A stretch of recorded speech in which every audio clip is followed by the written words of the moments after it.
100 سومون.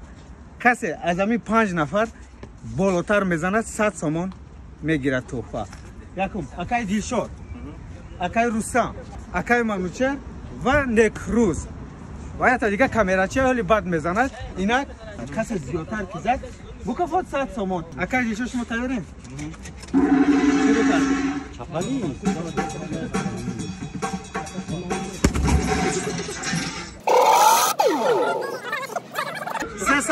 اکای دیلشاد 394 زدن. اکای رستم مرحمت. شما تیارین؟ اکای رستم میمونی امروزه ما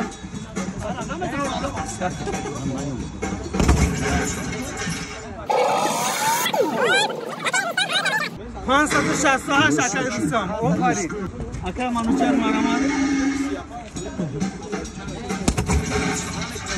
457 زدن. اکای نگروز شما تیاره؟ شروع کردیم.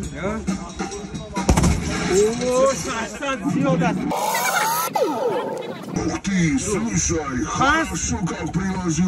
582 اکای نکروز زدن. اکای فیرا شما تیاره؟ شروع کردیم. 572 از همه زیاد دوستانی عزیز زد. اگر از 13 سال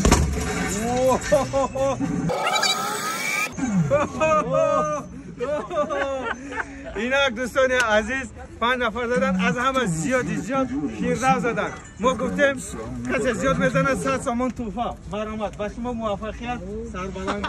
تشکر که اشتراک کردید. سلامت باشید. اینا دوستان عزیز حتما سکرین و چالنجوی نو رو از دست ندید. سلامت باشید.